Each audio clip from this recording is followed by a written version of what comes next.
বাংলাদেশ রংপুর বিভাগীয় শাখা কর্তৃক আয়োজিত আজকে এই মহাসমাবেশের সম্মানিত সভাপতি, দিগার ওলামায়ে কেরাম, নেতৃবৃন্দ, সকল স্তরের জনগণ ভাইয়েরা আমার, আজকে মহাসমাবেশের উদ্দেশ্য কি পোস্টার এবং লিফলেটের মধ্যে দেওয়া আছে। দ্রব্যমূল্য ঊর্ধ্বগতি। আজকে সয়াবিন তেলের অবস্থা সম্পর্কে কম বেশি আমরা সবাই জানি। চালের অবস্থা জানি, ডালের অবস্থা জানি, পেঁয়াজ, রসুন, হলুদ, মরিচ কেনাকাটার যা প্রয়োজন সব কিছুর দামই ঊর্ধ্বগতি। কোনো জিনিসের দামই নিম্নগতি নয়। হ্যাঁ, তবে নিম্ন গতি একটা জিনিস আছে, মানুষের রক্ত, খুন সবচেয়ে সহজ। আর চুরি, ডাকাতি, লুটপাট হলো খুবই সহজ, কিন্তু নিত্য প্রয়োজনীয় দ্রব্য ক্রয় করা মানুষের জন্য খুবই কঠিন হয়ে যাবে। এই কারণটা কি? সব সিন্ডিকেট, সব কন্ট্রাক্ট, বড় বড় ব্যবসায়ীদের সাথে দলের কন্ট্রাক্ট থাকে, নেতাদের সাথে কন্ট্রাক্ট থাকে। ব্যাস, ব্যবসায়ীরা বলে যে আমরা এই দাম বৃদ্ধি করব, এত পার্সেন্টেজ তোমাদেরকে দেব। এক একটা মালের উপরে কয়বার ভ্যাট দিতে আপনারা জানেন? একবার যখন ঢুকে দেশে তখন ট্যাক্স ভ্যাট দিতে হয়, যখন মিলে ঢুকে বোঝেন নাই যে ইম্পোর্টার থেকে যখন মিলওয়ালারা কিনবে সেখানে ভ্যাট ট্যাক্স দিতে হয়। আবার যখন মাল বের হবে তখন সেখানে ভ্যাট ট্যাক্স দিতে হয়। আবার যখন ক্রয় করবে তখন ভ্যাট ট্যাক্স দিতে হয় একই মালের উপরে। আপনারা জানেন না একই মালের উপরে কতবার ভ্যাট ট্যাক্স দিতে হয়। সার বৃদ্ধি, কারেন্টের ইউনিট বৃদ্ধি, তৈলের দাম বৃদ্ধি, তখন দাম উৎপাদন করতে খরচও বেশি, দামও বেশি। সব ইচ্ছে করলে সরকার নিয়ন্ত্রণ করতে পারত, কিন্তু সরকারের মাথা ব্যথা সেই দিকে নাই। সরকারের মাথা ব্যথা হলো বিরোধী দলকে কিভাবে দমন করা যায়, জেলে ঢুকানো যায়, খুন করা যায়, গুম করা যায়, আর সরকারি দল লোকদের পেটকে কিভাবে ভরা যায়। আজকে প্রথম আলো পত্রিকায় দেখেছেন আওয়ামী লীগের মহাসচিব আব্দুল কাদের সাহেব, ওবায়দুল কাদের সাহেব বক্তৃতা করেছেন। আওয়ামী লীগ করে অনেকে হাজার হাজার কোটি টাকা পাচার করেছে। দুর্নীতিবাজ। আজকে দেশের গরিবের টেনশন কার মধ্যেই নেই, গরিবের চিন্তা কার মধ্যেই নেই। অবস্থাটা কিভাবে দাঁড়ালো? কোন এক দেশে দুর্ভিক্ষ লাগার পরে রানী বলতেছে রাজাকে, দুর্ভিক্ষ কি এত পর্যায়ে পুষছে যে জনগণ কি দুবেলা পোলাও খেতে পারে না? দুবেলা পোলাও কি খেতে পারে না জনগণ? রানী তো জানিই না যে দুর্ভিক্ষ কি জিনিস, কাজে পোলাও কি খেতে পারে না? এত দুর্ভিক্ষ। যারা সরকারি দল করে, যারা সরকারে আছে, তাদের তো হাজার হাজার কোটি টাকা, টাকার কোনো অভাব নাই।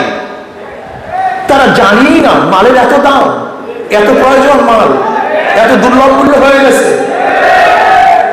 অথচ জনগণ কি অবস্থায় আছে যা চিন্তাও করা যায় না। কাজে আমি সরকারকে বলবো, যদি আপনি দ্রব্যমূল্যের ঊর্ধ্বগতিকে নিয়ন্ত্রণ করতে না পারেন, তাহলে জনগণ বাধ্য হয়ে আপনাকে নিয়ন্ত্রণ করবে। উপায় নেই।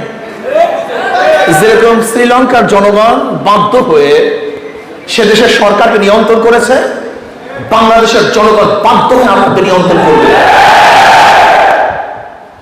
কয়েকদিন আগে শ্রীলঙ্কার সরকার বলেছে বোরখা খুলে নেবে, হুমকি দিয়েছিল। আল্লাহ রাব্বুল আলামিন তাদের পরনের কাপড়ও রাখে না, সেটা খুলে দিয়েছে। এটা আল্লাহ পাকের নিজাম। আমি সরকারকে বলবো, আপনিও শ্রীলঙ্কার মতো কাপড় খুঁড়তে বাধ্য করবেন না, কারণ পেটে যখন ক্ষুধা থাকে তখন হুঁশ থাকে না, কিন্তু পেটে ক্ষুধায় হুঁশ থাকে না। যদি জনগণ ক্ষুধার্ত হয় তাহলে হিংস্র বাঘের মতো হয়ে যাবে, কোন জায়গায় থাবা মারবে তারা নিজেরাও জানবে না, মসনদ কাঁপিয়ে দেবে জনগণ। কাজেই এই দ্রব্যগুলোর ঊর্ধ্বগতিকে নিয়ন্ত্রণ করতে হবে, এটা আমাদের দাবি। 21 বছর বয়স হলে মদ পান করতে পারবে। যেখানে 100 মদখোর থাকবে সেখানে দোকান খোলার অনুমতি দিবে। মনে হয় যেন বাংলাদেশ তোর বাবার দেশ, নাস্তিকদের বাবার দেশ। এটা ভারতের অঙ্গরাজ্য নাকি? ভারতে গিয়ে দেখেন সব জায়গায় মদের দোকান আছে, ওপেনে মদ পান করা হয়, বাজারে বাজারে মদের দোকান আছে, মোড়ে মোড়ে মদের দোকান আছে। তাহলে মানি আমাদের দেশটা তো আমাদের দেশের কোনো নেতারা নিয়ন্ত্রণ করে না, আমাদের দেশের নেতারা আমাদের দেশ নিয়ন্ত্রণ করে না, ওই ভারতের লোকজন আমাদের দেশ নিয়ন্ত্রণ করতে পারে। তাহলে আমরা কেমন স্বাধীন? আসলে আমরা স্বাধীন মুখে বলি, আসলে প্রকৃতভাবে আমরা স্বাধীন না। যদি আমরা স্বাধীনই হতাম তাহলে র্যাবের উপর থেকে নিষেধাজ্ঞা উঠাবার জন্য আমাদের বাংলাদেশ সরকার ভারতকে ধরছে কেন? লজ্জায় মাথা নত হয়ে যায়। উকিল ধরছে ভারতকে। আজকে ভারত আমাদের উপর নিয়ন্ত্রণ করবে, তাহলে আমরা স্বাধীন হয়েছিলাম কেন? ভারত আমাদের কর্তৃত্ব করবে, তাহলে আমরা স্বাধীনতার মানিটা কি হলো? আমাদের গর্ব কোথায় স্বাধীনতা? ভারত আমাদেরকে দ্রব্যগুলো নিয়ন্ত্রণ করবে, রাজনীতি নিয়ন্ত্রণ করবে, কে ক্ষমতা যাবে কে ক্ষমতা যাবে না ওখান থেকে আসবে না, এটা মেনে নেওয়া যায় না। কে ক্ষমতায় থাকবে কে ক্ষমতায় যাবে, কে উঠবে কে নামবে, এর নিয়ন্ত্রণ করবে বাংলাদেশের জনগণ, অন্য কেউ না। অন্য কাউকে এই নিয়ন্ত্রণ শক্তি হাতে দেয়া যাবে না।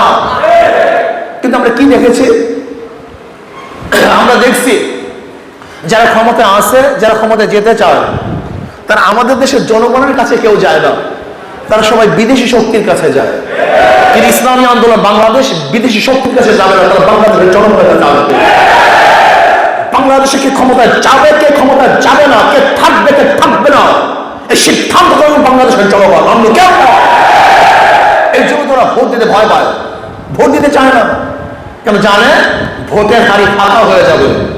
বাংলাদেশের জনগণ এই দুর্নীতিবাজদেরকে আর কোনো অবস্থায় ক্ষমতায় রাখবেন না ইনশাআল্লাহ। আপনারা দেখেছেন ইসলামী শিক্ষা সংকুচিত করা হয়েছে। আজকে ইসলামী শিক্ষার উপরে পরীক্ষা নিবে না, আর যেই সাবজেক্টে পরীক্ষা হয় না সেই সাবজেক্টে কেউ পড়াশোনাও করে না। তার পরিবর্তে ডারউইনের থিওরি স্থাপন করা হয়েছে। ডারউইনের থিওরি গিয়ে দেখেন নবম ক্লাসের সমাজ বিজ্ঞানের মধ্যে, দশম ক্লাসের সমাজ বিজ্ঞানের মধ্যে ডারউইনের থিওরিটা কি? মানুষ মানুষ থেকে নয়, মানুষ বানরের থেকে। এই কয়েকদিন আগে যা হিন্দু শিক্ষক তার ক্লাসে বলেছিল যে আল্লাহ বলতে কিছু নাই, প্রতিবাদ করার কারণে তাকে অ্যারেস্ট ভাবে জেলখানা থেকে তাকে বের করছে। শুধু তাই নয়, তাকে তো বের করতেই, কিন্তু যারা রেকর্ড করছে আন্দোলন করছে তাদের বিরুদ্ধে কেস হয়েছে, তাদেরকে জেলে দেওয়া হয়েছে। অর্থাৎ বাংলাদেশের বৃহত্তম মুসলমান, সেই দেশে আল্লাহ নাই, মানুষ মানুষ থেকে না, মানুষ বানরের থেকে এই হাজার হাজার কোটি কোটি টাকা খরচ করে এই শিক্ষা আমরা শিক্ষিত করি আমাদের সন্তানদেরকে। এর জন্য আমরা ট্যাক্স দেই, এর জন্য আমরা ভ্যাট দেই, এর জন্য আমরা কর দেই, এর জন্য সরকার দখল করছি না। বাংলাদেশে এই শিক্ষা ব্যবস্থা চলতে পারে না। তবে আমরা দাবি করব প্রাইমারি লেভেল শুরু করে মাস্টার্স পর্যন্ত প্রত্যেকটা ক্লাসে মানুষদের ইসলামী মুসলমান ইসলামী শিক্ষা শিক্ষা দিতে হবে। এই ব্যবস্থা সরকারকে করতে হবে। এরপরে আপনারা দেখেছেন বর্তমানে কিছু পাগল ঘাদানি নামে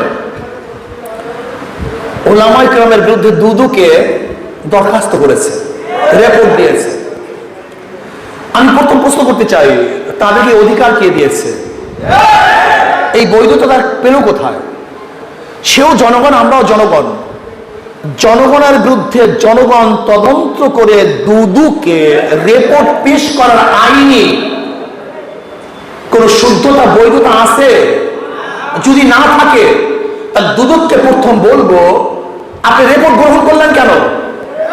এই বৈধতা তাকে কে দিয়েছে? আমি দুদককে বলবো 9 মাস পর্যন্ত তারা যে 9 মাস পর্যন্ত তদন্ত করেছে, এই 9 মাস পর্যন্ত তদন্ত করার পিছনে যত সদস্য এর মধ্যে সংশ্লিষ্ট ছিল, যত অর্থ খরচ হয়েছে, এই ফান্ডিং কে করছে? এই অর্থ কে দিছে? এই টাকা কোথা থেকে আসছে? এর উৎস কোথায়? কারাই টাকা ফান্ডিং করেছে? টাকা কে দিয়েছে? উৎস খোঁজ করুন। বিদেশি শক্তি দেশকে ধ্বংস করার চক্রান্ত করতেছে, ইসলাম মুসলমানকে ধ্বংস করার চক্রান্ত করতেছে। যদি আপনি বিচার না করুন, সরকারকে বলবো বিচার না করুন। যদি আপনি বিচার না করেন তাহলে বলবো আপনি এটা করিয়েছেন, আপনি তাকে ফান্ড দিয়েছেন, টাকা দিয়েছেন বাংলাদেশ ইসলাম উৎখাত করার জন্য, ধ্বংস করার জন্য। আপনি ব্যবস্থা গ্রহণ করুন, জলদি জলদি ব্যবস্থা গ্রহণ করুন। যদি জলদি জলদি ব্যবস্থা গ্রহণ না করুন তাহলে বাংলাদেশের জনগণ বাধ্য হয়ে ইসলামের বিরুদ্ধে ওলামায়ে কেরামদেরকে, আজকে ওলামায়ে কেরামদেরকে ইসলামকে কটূক্তি করার কারণে, তাদেরকে লাঞ্ছিত অপমানিত করার কারণে, মানহানি করার কারণে বাংলাদেশের প্রত্যেকটা মুসলমান গর্জে উঠবে, আন্দোলন করবে, সরকার করবে। কে দিয়েছে? সমস্ত শীর্ষ ওলামায়ে কেরামদের বিরুদ্ধে আজকে দুদকের কাছে তারা দরখাস্ত করবে, রিপোর্ট পেশ করবে। এত বড় সাহস! আজকে ওলামায়ে কেরামকে ধর্ম ব্যবসায়ী বলবে, এত বড় সাহস তাদেরকে কে দিয়েছে? আমি জানতে চাই সরকারকে। ওলামায়ে কেরাম দেশে ভেসে আসে নাই, আমরা কসুরি পাবো নই যে বিদেশ থেকে ভেসে এসেছি। এদেশ আমাদের, আমার বাবার দেশ, আমার দাদার দেশ, মুসলমানদের দেশ। মুসলমানের কারণে দেশ স্বাধীন হয়েছে, অন্য কারোর কারণে নয়। এদেশ স্বাধীন হয়েছে মুসলমানের কারণে। ব্রিটিশের বিরুদ্ধে আন্দোলন মুসলমান করেছে। এদেশের স্বাধীনতার জন্য মুসলমান সর্বোচ্চ চেষ্টা সাধনা করেছে। কাজে দেশ মুসলমানদের দেশ, নাস্তিকদের দেশ নয়। কোন নাস্তিক মুসলমান উৎখাত করার চেষ্টা করবে আর মুসলমানরা বসে থাকবে না, এটা হতে পারে না। যেরকম আগুন এবং পানি একই জায়গায় থাকতে পারে না, আলো এবং অন্ধকার একই জায়গায় থাকতে পারে না, ইসলামের দুশমন এবং মুসলমান একই জায়গায় থাকতে পারে না। এটা কোথা থেকে এসছে? যাদের দুর্নীতি কোনো অভাব নাই, যার চরিত্র চরম খারাপ, যারা মায়ের সাথে খারাপ ব্যবহার করে, মাকে খেতমতের পরিবর্তে ঘর থেকে নামিয়ে দেয়, দুর্নীতির কারণে যাদের চাকরি চলে যায়, এরা মুসলমানদের বিরুদ্ধে, আলেম ওলামাদের বিরুদ্ধে রিপোর্ট পেশ করবে, ধর্ম ব্যবসায়ী বলবে। এটা মানা যায় না, মানতে পারি না। আজকে দেশ স্বাধীন হয়েছিল 3টা ভিত্তিতে: সাম্য, মানবিক মর্যাদা, সামাজিক ন্যায় বিচার। আজকে কোথায় সাম্যতা? সাম্যতা কোথায়? যারা দল করবে তারা ইজ্জত সম্মান পাবে, যারা দল করবে না, সরকারি দলে থাকবে না, তারা লাঞ্ছিত অপমানিত হবে। এটা কি সাম্য? আজকে যারা ক্ষমতাসীন তাদের আত্মীয় স্বজন রেলে ফ্রি চলবে, আর যারা ক্ষমতাসীন না তারা টাকা দিয়েও মুক্তি পাবে না, বাঁচতে পারবে না। এর নাকি সাম্যতা? মানবিক মর্যাদা কোথায়? কোথায় মানবিক মর্যাদা? আজকে মানবিক মর্যাদা পাচ্ছি না, মানুষ ঢুকে ধরে মরছে। যারা দল করবে না তারা লাঞ্ছিত অপমানিত হবে। আজকে সম্মানিত লোক তারা লাঞ্ছিত হবে, অপমানিত হবে। আজকে ওলামায়ে কেরাম লাঞ্ছিত হবে, অপমানিত হবে। এটি কি মানবিক মর্যাদা? সামাজিক ন্যায় বিচার কোথায়? যদি দল করেন খুন করলে মুক্তি পাবেন, আর যদি দল না করেন, অন্যায় না করলেও আপনি জেলখানায় ভুগবেন। এটা কেমন কথা? হ্যাঁ, সব জায়গাতেই সরকার হস্তক্ষেপ করেছে। আজকে নির্বাচন কমিশন, নির্বাচন ব্যালটে হবে না ইভিএমে হবে সে নির্ধারণ করবে কে? না, নির্বাচন কমিশন। নির্বাচন কমিশন। অথচ আমাদের প্রাইম মিনিস্টার কি বলেছেন? ইভিএমে সব জায়গায় নির্বাচন হবে। তার মানে সে আগে নির্দেশ দিয়েছে আগামী নির্বাচন সুস্থ হবে না, আগামী নির্বাচনও একমুখী নির্বাচন হবে। শোনেন, আপনার বিগত দিনে এই নির্বাচন করেছেন, জনগণ কিছুই বলে নাই, কিন্তু ভবিষ্যতে যদি আপনি ওই একতরফা রাত্রে নির্বাচন করার চেষ্টা করেন, তাহলে বাংলাদেশের জনগণ ঐক্যবদ্ধ হয়ে, যেরকম শ্রীলঙ্কা সরকার দুর্নীতিবাজ সরকার পালাতে পারে নাই, ঠিক বাংলাদেশের জনগণ ঐক্যবদ্ধ হয়ে দুর্নীতিবাজদেরকে ভোট ডাকাত এবং ভোট চোরদেরকে পালাতে দিবেন না ইনশাআল্লাহ। কাজে আসুন আমরা আগামী নির্বাচনে সাম্য, মানবিক মর্যাদা এবং সামাজিক ন্যায় বিচার প্রতিষ্ঠা করার জন্য ইসলামী আন্দোলন বাংলাদেশের কোনো বিকল্প দল আছে বলে আমি মনে করি না। এটা আমার জানা নেই। ইসলামী আন্দোলন বাংলাদেশের প্রত্যেকটা নেতাকর্মী তারা সন্ত্রাসের সাথে সংযুক্ত না, তারা মদ্যপায়ী না, তারা চোরাচালানির সাথে জড়িত না, তারা অবৈধ অস্ত্র নিয়ে ঘোরাফেরা করে না, তারা চাঁদাবাজি করে না। যদি এদেশ চাঁদামুক্ত করতে হয়, সন্ত্রাস মুক্ত করতে হয়, আমি মনে করি ইসলামী আন্দোলন বাংলাদেশের কাছেই এদেশ নিরাপদ এবং সন্ত্রাস মুক্ত হবে বলে আমি মনে করি ইনশাআল্লাহ। এর জন্য আজকের থেকে আমাদের ইসলামী আন্দোলন বাংলাদেশের প্রত্যেকটা নেতা কর্মীকে ঝাঁপিয়ে পড়তে হবে, এলাকা এলাকায় ছড়িয়ে পড়তে হবে। আমাদের এখন থেকে জনগণের কাছে যেতে হবে যে আসুন আমরা ইসলাম, মানবতা এবং সামাজিক ন্যায় বিচার প্রতিষ্ঠা করার জন্য ইসলামী আন্দোলনের হাত পাকে আমরা সবাই ভোট দেব। এখন থেকে ঝাঁপিয়ে পড়ুন, এখন থেকে দাঁড়ে যান। যেখানে দুর্বলতা আছে সেখানে আমরা গিয়ে দুর্বলতাকে কাটিয়ে সেই এলাকাকে শক্তিশালী করার চেষ্টা করবো ইনশাআল্লাহ। কি রাজি আছেন ইনশাআল্লাহ? আশা করি আগামী দেশ হাত পাকা দেশ হবে, আগামী দেশ ইসলামের দেশ হবে। আগামী ইনশাআল্লাহ ইসলামী আন্দোলন বাংলাদেশ বিপুলভাবে ভোটের মাধ্যমে এদেশে সামাজিক ন্যায় বিচার, মানবিক মর্যাদা এবং শান্তি প্রতিষ্ঠা করবে ইনশাআল্লাহ।